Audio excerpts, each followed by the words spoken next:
নতুন সম্ভাবনাময় দেশে বিদেশি বিনিয়োগ ও অর্থনীতিকে চাঙ্গা করতে কয়েকটি পরিত্যক্ত বিমানবন্দর চালু করার উদ্যোগ নিয়েছে বাংলাদেশ বেসামরিক বিমান চলাচল কর্তৃপক্ষ বেবিচক। বন্ধ থাকা ২৮টি বিমানবন্দরের মধ্যে ৭টি বিমানবন্দর দ্রুত চালু করার লক্ষ্যে কাজ শুরু হয়েছে। এগুলো হচ্ছে ঈশ্বরদী, ঠাকুরগাঁও, লালমনিরহাট, বগুড়া, শমশেরনগর, কুমিল্লা ও তেজগাঁও বিমানবন্দর। ইতিমধ্যে আগামী জুন মাসে বগুড়া বিমানবন্দর চালু করার উদ্যোগ নেওয়া হয়েছে। এছাড়া লালমনিরহাট বিমানবন্দর ও শমশেরনগর বিমানবন্দর চালু করার জন্য বেবিচকের ৪ সদস্যের একটি টিম দুটি বিমানবন্দর সরেজমিন পরিদর্শন করেছেন। তারা বিমানবন্দর দুইটি চালু করার বিষয়ে বেবিচক চেয়ারম্যানের কাছে প্রতিবেদন জমা দেবেন। তারপর প্রয়োজনীয় ব্যবস্থা নেওয়া হবে। এছাড়া অন্য বিমানবন্দরগুলো পরিদর্শন করে দেওয়া রিপোর্টের ভিত্তিতে ব্যবস্থা গ্রহণ করবে বেবিচক। সংশ্লিষ্ট সূত্রে এসব তথ্য জানা গেছে। সংশ্লিষ্টরা বলছেন, ইতিমধ্যে বগুড়া বিমানবন্দর চালু করার বিষয়ে কাজ চলছে। আগামী জুন মাসে এটি সচল হওয়ার সম্ভাবনা রয়েছে। তবে বাণিজ্যিকভাবে শুরু হতে ১ থেকে ১.৫ বছর সময় লাগতে পারে। লালমনিরহাট জেলা প্রশাসক লালমনিরহাট বিমানবন্দর চালু করার জন্য বেবিচক চেয়ারম্যানকে চিঠি দিয়েছেন। এর পরিপ্রেক্ষিতে পরিদর্শক দল পাঠানো হয়েছে। ৭টি বিমানবন্দরে এই পরিদর্শক দল যাবে।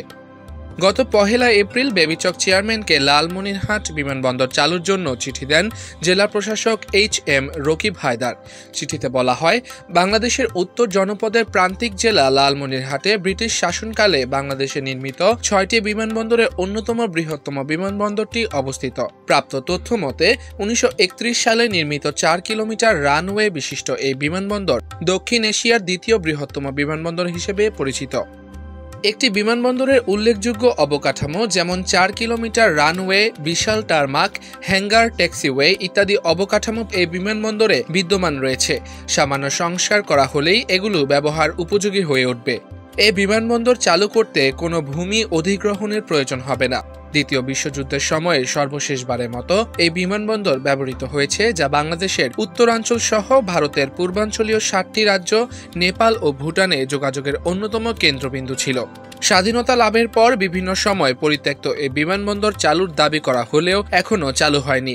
চিঠিতে আরও বলা হয়, লালমনিরহাট জেলা বাংলাদেশের প্রান্তিক ও ভারতের সীমান্তবর্তী হওয়ায় এ জেলাসহ পার্শ্ববর্তী কুড়িগ্রাম, রংপুর জেলার কিছু অংশ, গাইবান্ধা জেলা ও নীলফামারী জেলার কিছু অংশের যোগাযোগ ব্যবস্থা বেশ অনুন্নত।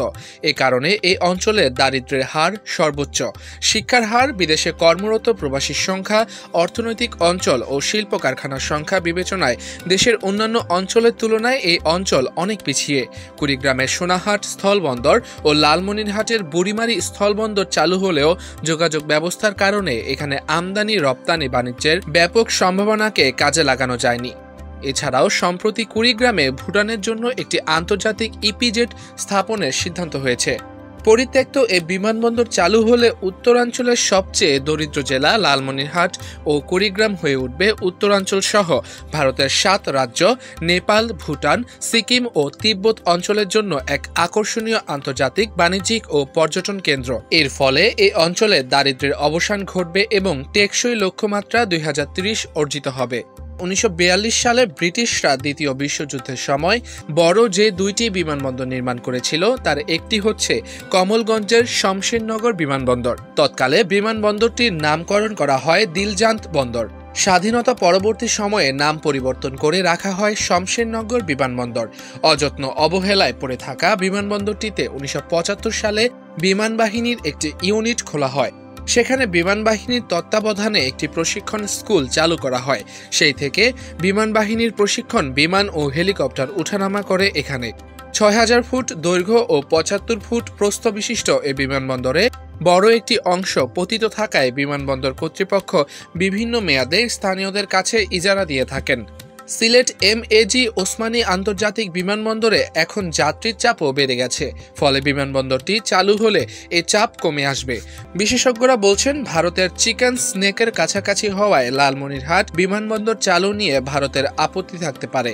বিমানের সাবেক পরিচালনা পর্ষদ সদস্য ও অ্যাভিয়েশন বিশেষজ্ঞ কাজী ওয়াহিদুল আলম বলেন, আমাদের দেখতে হবে এই বিমানবন্দর কতটা গুরুত্বপূর্ণ। বিমানবন্দরটি ব্যবহারে নেপাল ও ভুটান প্রস্তাবও দিয়েছে। এটি চালু হলে বাংলাদেশের পার্শ্ববর্তী 4টি দেশ চীন, ভারত, নেপাল ও ভুটানের ব্যবসা বাণিজ্য প্রসারে আঞ্চলিক হাব হিসেবে গড়ে উঠবে এই বিমানবন্দর। এ বিষয়ে বেসামরিক বিমান চলাচল কর্তৃপক্ষের বেবিচক chairman air vice marshal Mohammad Manzur Kabir Bhuiyan বলেন, পরিত্যক্ত বিমানবন্দরগুলো পর্যায়ক্রমে সচল করতে প্রকল্প নেওয়া হয়েছে, তবে অবকাঠামো নির্মাণ, সংস্কার ও আনুষঙ্গিক প্রস্তুতি যেখানে আগে শেষ হবে সেগুলো আগে সচল হবে। সবার আগে চালু হবে বগুড়া বিমানবন্দর। ডেস্ক রিপোর্ট, আজকের দর্পণ।